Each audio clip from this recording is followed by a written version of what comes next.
Why do some people handle stress better than others? What is the impact of our daily routine on our nervous system?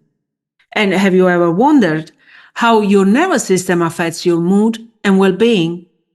Do you want to learn quick and easy techniques to distress anytime, anywhere? Or do you want to know how calming your mind through simple practices that can make your brain stronger? Or even how moving your body, even a little bit, can boost your mood and brain health? Join me after the intro for a conversation with a very special friend with whom we will answer this and many more questions. So grab a cup of coffee, settle in, and let's start. Hi, I'm Rosanna D, and this is Forgive and Thrive, a podcast where we explore what thriving in life means and how we can achieve it, irrespective of our past, current condition, and expectations that those around us or society in general may have. Let's go. Welcome to the Forgive and Thrive show. In a world that often feels as it's spinning faster than we can keep up, it's perfectly natural to experience moments of stress and anxiety. We all been there, right? Those heart-pounding, breath-stealing moments that make us human. But what if those moments have become more than just occasional? What if instead of intermittent bursts of stress, we find ourselves caught in a perpetual whirlwind of tension? In today's episode, we dive deep into a reality that many of us share, the feeling of being on edge more often than not. And if you are wondering why the daily grind seems to be taking a toll on your nerves, you are not alone. It's time to acknowledge the prevalence of persistent stress and explore how, armed with the knowledge and practical tools, we can reclaim a sense of balance. And we dive into this fascinating topic in a conversation with today's guest, Leah Drew. Leah is a trauma-informed mind-body healing guide, a speaker, and host of the Mindful Evolution podcast. Her mission is to empower others with the awareness and tools needed to optimally support their physical, mental, emotional health and healing.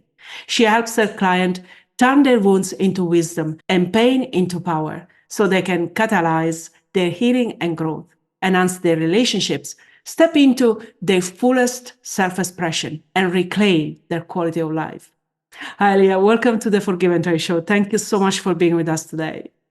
Rosanna, that introduction was so beautiful. And I'm so grateful to be here and talk about all of these things with you, because I think that they're things that don't get talked about often enough. And they're things that every single person in the world experiences, sometimes on a daily basis. We have those feelings come up that we feel in our body that come up as anxiety or stress or nervousness or whatever those things are. And I'm just really grateful that I get to be here and we get to dive deeper into that conversation today. Well, I'm excited as well, actually, because there are those days when you have triggers and something comes back to your mind and you feel that sense of anxiety and stress pumping up, right? And I think it's very important to know and be informed of what's going on in our body and how we can really address those symptoms before they become too bad to manage. But before we dive into that, I would like to start with you and learn about your journey and in particular how you became a trauma-informed mind-body healing guide. What brought me here, and it's been quite the journey. One of the things that really, I would say the major thing that started my journey was at age 16, I found out I had a pancreatic tumor the size of an orange. And I had had all these symptoms for so many years, chronic pain, like remember just being wrapped around the toilet for so many years. And no one could ever figure out what was wrong. It was this challenging experience for me where I was like, no one's listening to me. No one's hearing me. Why? There's something wrong. I'm telling you there's something wrong and nobody's vouching for me. And I was a child at that point, right? And so it's hard as a child because you don't have that same confidence to be like, no, I'm putting my foot down. I need support. So 16 comes around. I end up finding out I had a pancreatic tumor the size of an orange, and I ended up having major abdominal bleeding, internal bleeding that led me to find out that I actually had this tumor. No one ever found it. And after that, I had this major abdominal surgery. And over the next couple of years, I thought, oh, okay, I had the surgery, it's out, it's done, I'm cured, I'm better. That was not the case. Over the following years, I started developing even more severe chronic pain that showed up in the form of lower back pain. I ended up herniating 3 discs in my lumbar spine. I had serious challenges with inflammation, internal inflammation. My gut health was totally off, that gut biome, because they went in and went all the way into my abdomen. Like, your pancreas is in the back of your body. So they had to move all the organs around. And so it was disrupting to the gut biome. And on top of that, I ended up having a lot of scar tissue, internal scar tissue between all my organs. And then the mental health challenges. And anytime your gut biome is disturbed, or anytime you have chronic pain, it usually comes with the mental and emotional challenges as well. And so I started having all these symptoms, and it just felt like one was piling on top of the other, on top of the other. And I just felt like I was falling deeper into this dark hole, and I didn't know what to do. And anytime I would try to go and get help and support, the therapist just wanted to talk about it. And I was reiterating the same thing over and over and over again. I wasn't being guided to process the actual emotion in my physical body, to learn how to communicate with what my body is actually saying to me. I wasn't being given these tools to support my mental health in therapy. And the doctors weren't helping me with my chronic pain. Physical therapy was this in the box approach that everybody else was getting that wasn't helping me. And my body was very, very different than everybody else that was coming in with chronic pain, and specifically lower back pain. And then the doctors and the hospitals just wanted to give me a pill to help the mental health symptoms or to help the pain. And it got to the point where I was so frustrated, and I was like, I want to get to the root of why this is happening. I don't want to keep putting band-aids on the problems. I want to understand why. And I want to get to the bottom of this so that it doesn't keep influencing me and influencing my health and influencing my life experience. Because at that point in time, I was not happy with my life. I hated my life. I hated myself. I was in really unhealthy relationships. And all of that was a reflection of me and what was happening within me, right? The world around you is always going to reflect what's happening in you, within inside you. And so I set out on this journey to become more empowered, because I felt very disempowered. I didn't know how to help myself. So I started doing all these courses, learning all these things, from functional movement to massage therapy to trauma-informed courses, to learn about, like, what is the problem here and how can I target the root of it. And it started with the physical body. And as I started looking into my pain and really trying to work with that pain, I started to understand that the mental and emotional components play a huge role in the experience of pain and in the experience of genetic expression. And that leads into epigenetics, which is the foundation of all my work. It's the study of your environment and how your environment plays a role on your genetic expression, which then leads to the expression of symptoms, chronic disease, all the things that you're experiencing. And so I started diving really deep into my mind-body connection through my undergrad program, and started putting all these pieces together, and eventually was able to rehab my body. I was able to rehab without surgery the 3 herniated discs in my lumbar spine. I was able to reduce my chronic inflammation. I was able to optimize my mental and emotional health and well-being. I've gotten to the point where, like, I'm human and challenges are going to come up. I now know that I feel empowered with the tools to best support myself regardless of what comes up. I know how to support me. I have the support that can support me when I know how to ask for it and when I can ask for it. And I feel empowered in my ability to show up and be here for me. And so I've done a massive 360 with my health, physically, mentally, and emotionally. I've reduced my chronic symptoms and my chronic disease. I've reversed that. I'm no longer struggling with anxiety and depression. I'm so grateful, because now I see all these pains and all these challenges as wisdom and as lessons, and they've helped me get to where I am today. And I look at where I'm at right now, and I'm so grateful. There's so much pleasure in my life in so many places because I've faced those shadows. I've faced those challenges. I've faced that pain head on and said, you know what? Enough of this. I'm going to learn and figure out what I need to make sure that this is not my life experience anymore. And I always remind people, nothing's going to change if nothing changes. And until you make the choice to change something, even if it's just small in your life, you're going to stay in exactly the same place, having the exact same experience. And I was over it. I was done with it. I realized like it wasn't it anymore. It wasn't what I wanted for myself. And so that's how I got to where I am today. Wow, that is such a journey, as you said. And it's funny because it's almost the opposite of what I had, but very similar in the kind of process that you follow. My problems started from the mind, and then eventually they went into my body, and I start to have all sorts of issues and problems. I always say my muscles were the first thing to be affected. My muscles became like gelatin. So it seems that wherever is your starting point, whether it's physical or mental, there is this element of connection between the two that goes through the nervous system, right? So Totally. before we go really into the techniques or perhaps practices and habits that we can learn to regulate our nervous system, can we just introduce the nervous system itself and understand why it's so important and what it actually does? Yeah, I would love that. And you do make a really good point. And whether you want to come back or whether you want to dive into it now about the emotions, because yes, my first experience was with the pain and was with the physical symptoms. But you make the point that it doesn't start there. It starts with your mind. It starts with your emotions.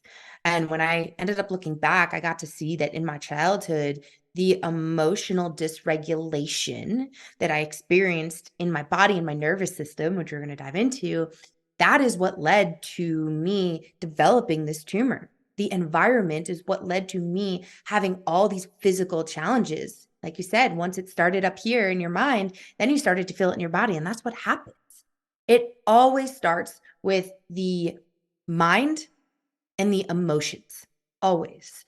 And that's why it's so important to look back at your health history, to look at not just the trauma and the challenges that you experienced in your life, but also your ancestors. Like the last 3 generations of your family are so important to look at because epigenetics shows us that the trauma that our parents and our grandparents and even our great grandparents experienced play a role in how our genes are expressing right now and today. And so I love that you bring that up because you're right. It does start in the mind. It starts with the emotions. Emotions are energy in motion. And so if the energy that's in your body is not supporting a healthy, regulated state of being, a healthy, regulated nervous system, it's going to lead to symptoms. It's going to lead to dysregulation within the body, dis-ease, which is disharmony. And so diving into the nervous system is what runs everything, right? If we're looking at it from the physical lens, like your nerves are what run your organs, it's what moves your muscles, it's what keeps you functioning and alive, it's what helps you talk, it's what keeps you seeing and hearing and smelling and tasting. And it's an electrical system that sends signals through your body, right? That ultimately sends these messages that tell your body what to do and how to function. And when we experience things like mental challenges or emotional challenges, it influences how your nervous system sends those signals. And over time, if your nervous system is sending signals in a way that's not supporting the optimal health and energy of your body, that's leading you to be in a sympathetic state, which is that state of fight or flight, then it leads us to being sick. It leads us to oxidative stress. It leads us to produce more free radicals in our body. It leads us to have physical symptoms expressed. And so there's 2 general states of being within your nervous system. There is the parasympathetic state, which is the state of rest and digest, which is where you can heal. And there's the sympathetic state, which is the state of fight or flight, which is where your body is in this panic mode and it's going to try to protect. And now, the thing to note here is that your body cannot discern the difference between a stressful argument with your partner, with your friend, with your sibling, with your daughter or son, and being chased by a bear. Your body literally responds and reacts in the exact same way. And this is where nervous system regulation is so important, because we have all these tiny little stressors in our day every single day. And if you don't have the awareness and the tools to be able to support yourself and your nervous system to find harmony again after these stressful experiences or during these stressful experiences, your body's going to continue to be in the state and think, oh, I'm being chased by a bear right now. Let's shut down and let's protect. And when that happens, it influences hormone regulation, it influences blood flow, it influences your ability to actually see and think clearly, it influences how it can support your organs, right? Like, if your body thinks it's going to die, it's going to cave in and protect itself. And you can't be open in that state. You can't be healthy in that state because your body is giving all of its resources to try to stay alive.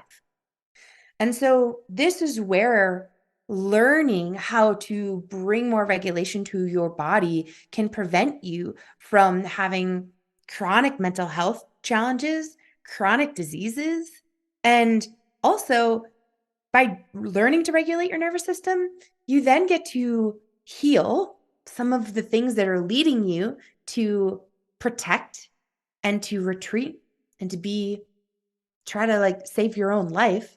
You get to heal some of those things that are triggering that. And you then change the genetic expression within your body. And so your future children are going to have the opportunity to be healthier because you've done that work within yourself. And the challenge, in my opinion, in society today is that we're not taught these things. We're taught history and math and science, and we go to gym class growing up, right? But nobody teaches us how to support ourselves. Nobody teaches us how to breathe, how to support our bodies, how to listen to our bodies, right? Like, you look around you at the animals in your life, and what do they do on a regular basis? They shake. And they shake because they're regulating their nervous system. They're moving energy through their body. Emotions are energy in motion, right? And they're helping to regulate their being. They're finding that harmony through shaking. We don't do things like that. You think back to our ancestors. Our ancestors circled around fires all the time, danced and shook and yelled and screamed and howled at the moon and did all these things that helped them regulate their nervous system. Music was a huge part of our ancestors' lives. We don't have as much of that these days. And these are starting to get into some of the things that you were talking about around like how to actually regulate your nervous system. But yeah, that's a little sneak peek into what your nervous system is and how it actually supports your health and well-being. And without an optimized and balanced and regulated nervous system, you're going to be unhappy, you're going to be unhealthy, and you're probably going to be pretty overwhelmed and stressed out most of the time. And your brain can't work very well in that space, and neither can your heart. And if your heart's not open and working well, connecting with other people in the world around you might be a problem. Absolutely. Extremely clear, I have to say. You mentioned a couple of words a number of times: awareness and symptoms. And awareness comes from knowing what the symptoms are, right? I mean, we all experience stress and anxiety, but perhaps when we do, especially in today's world that is very noisy, we pay attention to ourselves and our body and how we feel in the moment, perhaps when it's too late. So, what would be signs to pay attention to that may point to a dysregulated nervous system? I like this question. There are many things, and depends on what area of life you're looking at. To start with your physical body, you might notice like breath holding. You might notice that you have shorter breaths, scattered thoughts, and you might be noticing some trouble with remembering things. You might notice that your appetite changes. You might not be as hungry. You might also be the opposite. You might be overeating, and that might be a way of coping with the actual stress itself. Again, every person is different and their body is different. Your physical body might be experiencing pain. You might not be sleeping well. You might be finding yourself in arguments or disagreements with the people around you because you might be on edge. Those are some really common ones that I would say. Yeah, like that feeling of being stressed, like just not, you might be sick, those symptoms, and like you might be chronically sick or like have a chronic cold or a chronic sinus infection. Those are some really common symptoms that I see in people that are experiencing dysregulation in their nervous system. Mm. You mentioned sleep, and very often, especially nowadays, we tend to reduce the hours we sleep. We tend to go very late to bed, get up very early, perhaps. Can we explain the impact of sleep and what would be a good recipe from the point of view, really, of a healthy nervous system? Yeah, so sleep is number one most important. If we're not sleeping, we literally can't survive. Like we have to have sleep because it's where we heal, it's where we recover.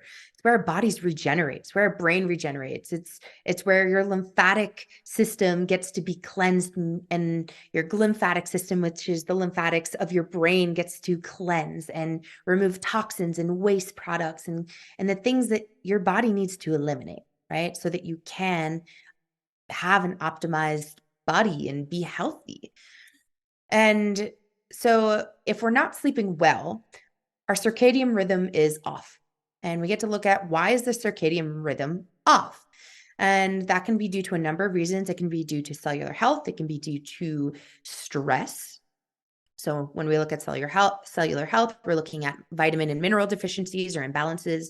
When we're looking at stress, we're looking at your stress hormones being too elevated, and that can lead to that dysregulated circadian rhythm.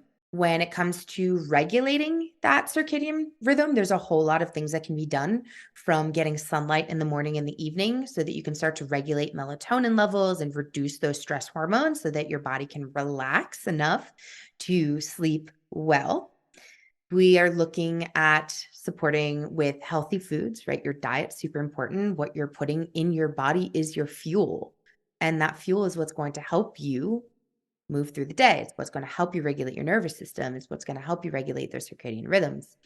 We're also looking at routine, right? We have screens in front of us all the time, and those screens have been shown to be very dysregulating for our circadian rhythms. So if you are on a screen all day, I do recommend you have blue blocking glasses. I can drop you a link to my favorite brand of blue blocking glasses. So that can be supportive, but also like being mindful of the routines that you have first thing in the morning and at night before you go to bed. Are you on your screen until the moment that you fall asleep? Many people are. Are you sleeping with your phone under your pillow or next to you? Because the waves from your phone are going to influence your brain waves. Like, we know this.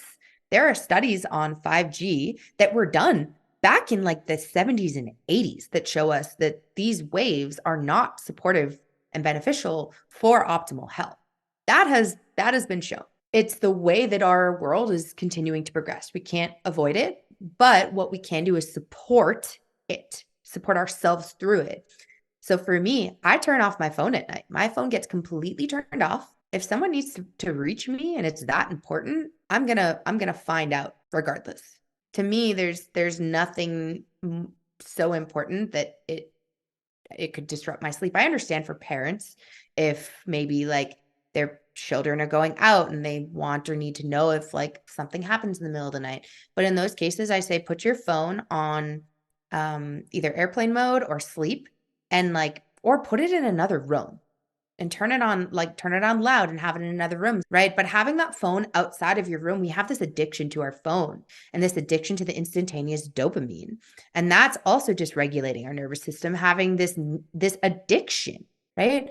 So I turn my phone off at night. I meditate first thing in the morning. I try to turn down all the lights and the LEDs around me before I go to bed, a couple of hours before going to bed, staying off my screens. And so I'm like helping to down regulate my system before I lay down in bed to fall asleep. In the mornings, I slowly upregulate my system, right? And I meditate first thing. I don't turn my phone on and go to my phone for an hour after I wake up. Like, I don't need to have this instantaneous dopamine as my body is starting to wake up and come into the day. The sleep is super, super important. And if you're not sleeping well, it's a sign that your body is not doing well. So, sleep is a very important pillar, I would say, to keep our nervous system in tip-top conditions. What would be the others? You mentioned nutrition. What are the other pillars really that can make or break the nervous system? Totally. So, the way that I look at it is with four important pillars. You have your physical, you have your mental, you have your emotional, and you have your energetic well-being. Those four should overlap in certain places. It's like the pillars of your house, right? Like if one of those pillars is not standing tall and strong, your house is probably going to start to cave in certain areas and maybe collapse in others. And so when we look at the physical body in general, when we look at the body, not just the physical, but the mental, the emotional, and the energetic bodies, we want to have regulation on and optimization in each area. So the sleep pretty much goes into the physical category. There's other things that go into the physical category, right? We've got nutrition, like we talked about. We have your movement, right? How you're moving your body, how you're exercising your body, how you're detoxing your body, how you're sweating, right? Because all of these are part of how your physical body can be and can function. With your physical body, you also have supplementation and like the mineral and vitamin balance and harmony that's super important to make sure that your organs are functioning optimally. I personally am a big supporter of meat because really good quality grass-fed meat is so important for your cells to get the nutrients it needs. When we're looking at the mental body, we're looking at your mind. We're looking at your beliefs, your thought patterns. We're looking at your mindset. Are you looking at the glass half full? Are you looking at it half empty? Do you say really unpleasant, unkind things to yourself? How do you speak to yourself and about yourself? Do you believe in yourself? What is the conditioning that you've learned from society, from your family, from the people around you?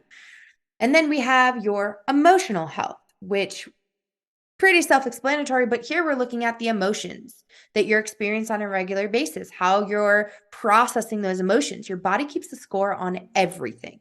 And so if you're not looking at the things that you felt and processing the things that you're feeling, you stop the processing and your body like holds on to that emotion. It doesn't get to move through you. We're looking at trauma, past experiences. We're looking at the things that are making you unhappy and dysregulated in your life. And then you have the energetics. With the energetics, we're looking at things like Wi-Fi technology. We're also looking at the people in your life and how your environment is energetically influencing your body, right? And so, for example, I work with my clients with this activity that I call bullseye. And you are the center of the bullseye. The rings towards the center of the bullseye are the smallest. You can't fit as many things on that bullseye ring. The rings on the outside are a lot bigger. You can fit a lot more things on there. But what happens is when you start to put the people, places, and things in your life on this bullseye and start to understand that the things that are closer to you are going to energetically impact you much more than the things that are further away from you, you start to get a lot of clarity and understanding around how are the things in my life influencing me? Are they supporting me in becoming the person I want to be? Are they supporting me in my goals? Are they supporting me in feeling good? What's on that inner ring? How is it making me feel? And how is that energetically influencing my being and my body? And so this is one of the things that I work with here. Something that I didn't touch on that I do want to add in to this here comes with the physical body and looking at the products and the things that you're using in and on your body and around your body in your home. What are you spraying in your home that smells good, right? What are you cleaning your house with? What perfumes are you spraying on your body? Most people spray perfume and they put it right on their thyroid, right on their vagus nerve. It's a massively dysregulating area that is going to significantly control the rest of your nervous system, your vagus nerve, and your thyroid is going to play a massive role in hormone regulation. And so women very oftentimes end up having fertility challenges. They end up having sex organ issues down the road. And we want to look at the source, not saying that that's always going to be the source, but what are you spraying on your body? What are you washing your hair with? What are you brushing your teeth with? What are you putting on your skin? Are there dyes? Are there toxins? Are there chemicals? Are there parabens? Are there sulfates? Right? And so looking at all these things in your physical, mental, emotional, and energetic field that are playing a role in your body's actual experience. So there's all these things that affect us, and gaining awareness, like you said, like awareness is key. And it does take time to build awareness and an understanding of how all these things are influencing you, which is where I always do recommend working with somebody that has been through this journey, that has done this, that can educate you, because there's a lot out there. There's so much information. It's almost ridiculous how much information there is. As great as the internet is, it's also like super overwhelming. And so when you can work with someone that can help you look at your individual body and your individual experience, who has all this knowledge, they can kind of help you like push out all the unnecessary things and kind of direct you towards the things that are important. For me, I call myself a guide because I'm not here to heal you. I'm here to guide you into the healer within yourself so that you can heal yourself. Build that awareness and build that discernment muscle so that you can navigate what is best for you. Because I can tell you something and I can tell you what to do, but that's not necessarily going to be best for you. And that's some of the challenges that I see in Western medicine is these doctors and nurses are like, oh, this is it. This is going to be best for you. And people aren't using their discernment to actually tune into themselves and be like, but is that actually best for me? Is that actually what feels good? Is that actually what I want? Or do I want to go a different route? Because you can. It's always your choice. You're right. It's definitely overwhelming. There are so many elements to look at if we really want to regulate and have a very balanced nervous system. So, can we go in some of the practices, perhaps, or modalities or habits that would be good for us to include in our daily life?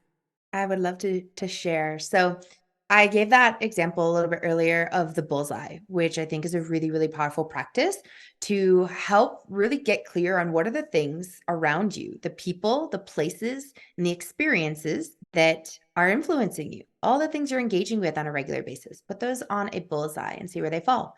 And if you're finding that there's something in those inner rings that you're like, ooh, maybe that's not influencing how I want to feel. So maybe you just shift that to one of the rings that are a little further away, right? You can start to get a visual for what's actually happening energetically by doing that. But I would say number one, most important, the breath. Actually, if you look at my logo, it looks like a gold set of wings. And the breath is what inspired that logo because, yes, they are wings that signify etherical transformation, but it's actually a rib cage. That was the original intent of that logo is those wings are meant to signify the rib cage, and the rib cage houses the diaphragm. And the diaphragm is that connection between the mind and the body. If you regulate your breath and if you can bring awareness to your breath, you have the ability to start to regulate every other process in your body. And we're not focused on our breath. Nobody guides you to breathe. And there's so many ways of breathing out there. Yes, there's breathing for strength. There's breathing to release trauma and emotions. And there's also breathing to help with the systems of your body, moving blood through your body, moving lymph through your body, massaging your organs, and like bringing calm to the body. There is a down regulating breath as well. So there's so many different ways to breathe. They all have a benefit, but that breath is the link between the physical and the energetic. It is the key to a regulated nervous system. So you've got the breath, which is always number one most important. And there's so many other practices. Embodiment and somatic practices are huge. So things like shaking, we talked a little bit about that earlier, like turn on some music, jump around, just like shake out your body. Whatever is there, like just move and move it through, move it out because we hold on to so much. If you have kids, turn the music on, like teach your kids how to do this. It's so important that we start to teach our children because our society is only getting busier and more distracting. Imagine where they're going to be in 30 years, what they're going to be feeling in 30 years. The shaking dancing for me is a practice that has deeply connected me to myself and been a beautiful bridge for healing, because somatic dance allows you to release all judgment. It allows you to move with your emotions, to face them, to be with them, to feel them. And it allows you the ability to process, which is what allows us to heal. If we can't feel it, we can't heal it. What else can I share? Grounding, also known as earthing, is a really beautiful practice. And one, it's connecting you with nature, which is really beautiful. And there is science behind this. Your body, on a cellular level, when you are missing electrons around the cells, it becomes very reactive because you want to have a full outer shell of electrons. That's what's going to prevent it from like trying to reach over here and grab electrons and trying to reach over here and grab electrons. And when we are missing these, and when you put your feet on the earth, your body actually absorbs the energy so that it starts to fill that outer shell. And that prevents it from becoming super reactive and from being reactive. And when you are missing those electrons from the outer shell, that's what leads your body to create oxidative stress and becomes a free radical. And then that's what leads to the production of oxidative stress. And we know oxidative stress, if you bite an apple and you leave it on the counter, it oxidizes. And that creates inflammation. And so by putting your feet on the ground, you actually get to absorb what is there in the earth, and it allows you to start to reduce some of that oxidative stress and some of the inflammation in your body. And then while you're doing that, you also get the opportunity to be with the sun. And that sun is so healing, and it brings so much light into your eyes, which allow your body to regulate your circadian rhythms. So those are a couple of different practices that I would encourage off the bat. And just like, again, like starting to build your awareness around what you're putting in your body, what you're putting on your body, what you have around your body. I have a free workshop that I'm happy to offer the listener. It's called the Awareness Seeker Workshop, that helps you navigate exactly where you are. It helps you get a snapshot of where you are right now and the areas of your life that are balanced and harmonized and feeling really good. And then it also helps you get a picture for the ones that aren't, so that you can start to gain more clarity and take smaller steps so that it doesn't feel so big and overwhelming. And yeah, taking one step at a time is what's gonna lead you. It's not a sprint, it's a marathon. Well, first of all, thank you very much for offering this workshop. I will definitely put the link in the description of today's episode. But there is something that was very interesting, because all the practices that you mentioned are very easy. Everyone can really include them. But life happens, right? We already said that. But how can we manage staying calm, staying cool when these events happens, with the sense of attachment, perhaps, that we have? Sometimes we get attached to people, we get attached to situations, and they create stress when things don't go the way we would like them to go, isn't it? Totally. Yeah. One of the things that I didn't mention before was meditation. And meditation is a really, really beautiful practice to help with regulating your nervous system. I mentioned I do that in the mornings, but it's also a beautiful practice of non-attachment. And most people are like, oh, I can't meditate. Like I just can't sit and focus on that. And it's like, well, the whole purpose of meditation is not to sit and shut off your brain. It's to sit and be aware of your brain. And it's to sit and to be aware of your thoughts.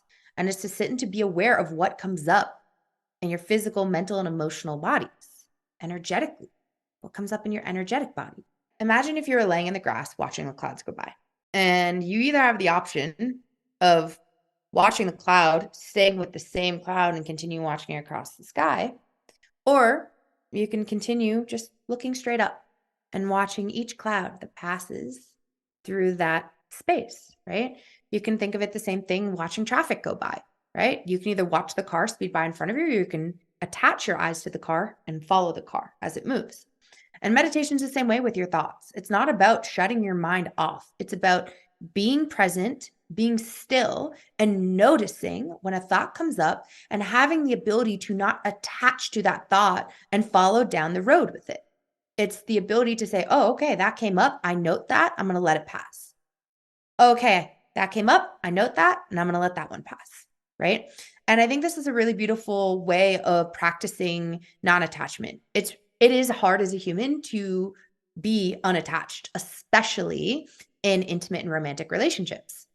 That is where, in my opinion, I think that we grow the most, because practicing non-attachment in relationship and recognizing that everything has a life, death, life cycle. Even if you're married for 50 years, whether you're married for 20 years, whether you're dating someone for a year, it doesn't matter. Like, there's a cycle to everything. And so when you can be with this lesson of surrendering that attachment and being with non-attachment through the practice of meditation, through the practice of movement and dance, through the practice of writing and journaling, that can be really, really supportive. But, I think it's a matter of shifting from a reactive state of being to a proactive state of being, and building that communication with your body so that when something's starting to come up, and you can say, oh, okay, I need to take some time and space. I need to meditate. I need to move my body. I need to go do something today. For example, yesterday, body was just like stressed and anxious. And my plan was to go rock climbing at the gym. And I was like, you know what? My body is not really feeling the rock climbing is going to be super supportive in my state of mental and emotional health right now. So instead, I opted into going to a women's circle and a women's ecstatic dance where I got to just move through my emotions. And the only reason why I opted into that experience was because I hit pause, I checked in with my body, and I was like, okay, like, where is my body? How is it feeling? What does it need? Is rock climbing and higher intensity activity going to support this experience? Or do I need something that's going to be a little bit slower and drop me in to this experience so I can move it and process it? And that's what I chose. And it was definitely what I needed. And I don't think a lot of people have been taught how to build this communication with their body and how to hit that pause button, how to be discerning about what's happening and what they need. And that is one of my biggest goals in my life, is to get as many people in the world to realize that they can build that awareness and they can build this communication with their body, and they can make choices that support them in feeling good. And this all goes into regulating your physical, your mental, your emotional, and your energetic well-being. Mm. When you talk about techniques like meditation to reduce the level of attachment to things and thoughts and beliefs and whatever, there is one word that comes to my mind, and it's forgiveness. For me, forgiveness is that act of releasing emotions that if we stay attached to them for too long, they can become disempowering. So what are your thoughts about forgiveness, in particular self-forgiveness? And can it be a step to thrive? Does it have a role when we want to regulate our nervous system? Totally. It plays a huge role. Forgiveness is so important. And oftentimes we play the victim role, right? And we want to blame the other person. And in reality, like, there's also forgiveness to give to yourself too. Because even if somebody treated you in any particular way, or this thing happened that didn't feel good, you also allowed something to happen in some way, shape, or form, even if it's a pattern of allowing or not honoring your worth from the past that led to this person coming into your life. There's so much power in forgiveness, and it does take a lot of self-reflection, a lot of self-compassion, and a lot of awareness. But we all carry these backpacks full of bricks around. Every single one of us has it. And oftentimes the things or people or experiences that we're not forgiving are leading us to have more weight in bricks in that backpack that we no longer need to carry. And when you don't forgive, and when you don't release, and when you don't separate or sever that attachment that we talked about earlier, it leads to carrying all that excess weight, all that excess energy. And that leads to you having these wounds and these voids that you now need to try to fill with something else. Right. And so that's when we start to look externally for other people, other places, other things, whether, again, that's a relationship, whether that is alcohol, whether that's tobacco, whether That is some video game or something. You now look for something externally to fill this void within yourself because you have not actually gone back and healed from the past and released the things that are influencing you to this day and that are no longer serving you. And that's where it's so important to, like, one, get a picture of where you're at right now. How are you feeling? Two, look back so that you have an understanding of what happened in my past that's actually influencing this experience right now that I'm having. And then you can start to look ahead to create changes in your life. But if you don't do those first two steps, then you're going to be stepping forwards into the darkness blindly without any awareness of where you actually need to step. Absolutely, very clear. Leah, is it possible to reverse damages to our nerve system? Absolutely. Yes. Your body has the innate ability to self-heal. Your liver, if you cut off part of your liver, it will literally regrow. Like, your body is incredible. And I've worked in many different fields in my life for a long time. I worked as a pain management specialist, a hands-on body worker. I was traveling around the world teaching a frequency therapy. It was a modality that helps to communicate with the body's nervous system a message that helps remind it of how well it's supposed to function. And I've seen some of the most incredible things in my life. People that were told that you're never going to heal, you're never going to reduce your pain, you're never going to move, you're never going to get out of this wheelchair, actually have it happen because they have changed the environment and created the environment for the body to do that self-healing, right? I am a big believer that anything is possible. And it does require the support of the physical body and the support of the mental body. Joe Dispenza, he's a very popular individual when it comes to working with the mind-body connection as well. And he does a lot of the mental, working with the mental and the emotional through meditation and through his retreats. People have insane experiences at these things because they're changing their energetic vibration. They're changing the electromagnetic frequency that allows their body to function more optimally. So again, like we talked earlier about how food is fuel. Everything is fuel. So what are you fueling your body with? How are you treating your body? Are you treating your body like a temple? Are you giving your body the opportunity to experience pleasure in every way, shape, or form? Right. And so thinking about these things and thinking about how have you been treating yourself and gaining clarity around whether that is something that's actually going to support that version of you that you want to become, that experience that you want to have, that way that you want to feel, that healing that you want to experience. Mm. And that's where you get to become the observer. And that's so important in this process. But yeah, your body has the innate ability to heal. It's a matter of giving it what it needs to do that and creating the environment so that it can. And with this very positive message, I would like to come back on you before we conclude this beautiful conversation and ask you what you are planning. We are at the beginning of a new year. Is there anything specifically that you would like to share with us? Yeah, there's so many plans I have for this year, and I'm feeling so excited about it. Really prioritizing more speaking. Like I said earlier, I want as many people in this world to know that they can create change in their physical, mental, and emotional well-being, and want them to know that they can take their power back. So, doing a lot of work with corporate and other businesses that are looking to come in and enhance the wellness of their employees, because right, when you work on yourself internally, everything externally changes, including growing your business and getting on stages and speaking and like bringing experiences to the room. But in regards to like how I can help your listener, I have many different ways that I offer support. Community is my number one most important thing. Community is so important, and it is, in my opinion, required in order for you to heal to deeper levels. And so community is built into every single aspect of my business so that that is an option. I do offer a lot of free things on social media. I go live every single week and offer live coaching. Ask me anything. Like, if there's something that's coming up in your world, I'm here to hold space for you, to listen, to guide you in any way I can, to be a reflection for you as you heal.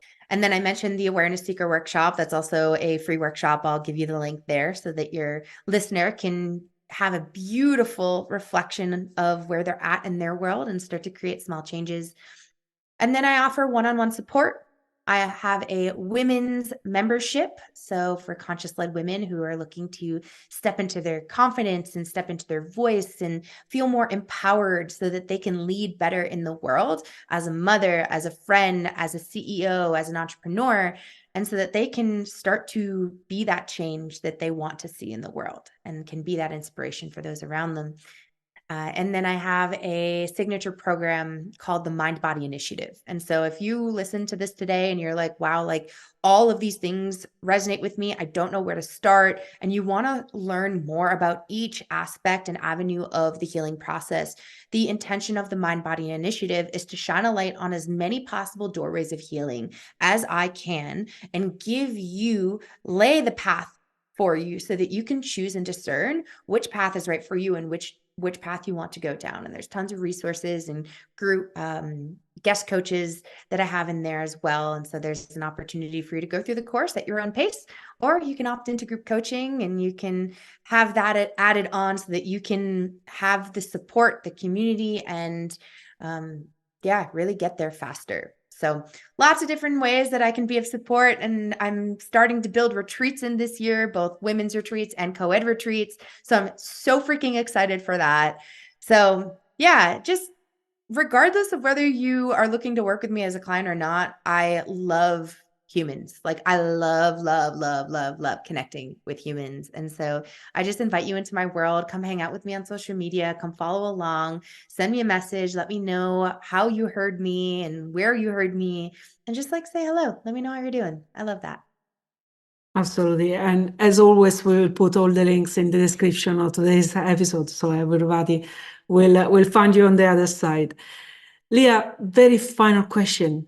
If there was one take-home message that you would love everybody to remember from this conversation, what that would be? You have all the wisdom in your body that you need. Learning to tune into yourself and learning to discern what is coming from an external source and what is true within you, and knowing that you get to be the most empowered self-healer that exists.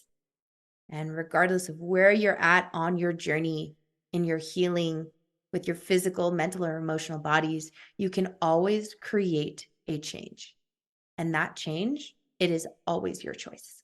Wow. And there you have it, our exploration into the intricate realm of nervous system regulation. As we conclude this conversation, let's take a moment to reflect on the gems that we have just uncovered.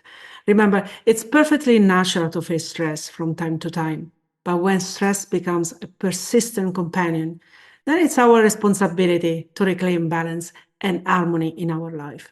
And on this note, I want to leave you with a quote from Jana Kingsford, who said, "Balance is not something that you find, it's something you create." Leah, thank you so much for accepting our invitation and for sharing so much about your life and the work you do. I really enjoyed this conversation. Thank you. Thank you, Rosanna. Well, we would love to know what you think about this topic. How is your nervous system doing? I hope well, but if not, you may feel that stress and anxiety rising. Well, I'm sure that you can find today's conversation with Leah very inspiring and very beneficial. And if you need extra info, check out her work on her website, her podcast, and follow her on social media. You will find all the links in the description of today's episode, including a 90-minute awareness seeker workshop that Leah has prepared. This will help you to reflect on what's standing in your way of creating the changes that you desire. Hopefully not, but if you have been affected in any way by the topic we discussed today, as always, I invite you to seek professional help. Join me next time when we will continue exploring inspiring and challenging situations, because remember, we are together in this journey. Thanks for watching. If you enjoy this content, subscribe to our channel and don't forget to hit the notification bell and like this video. See you in the next one.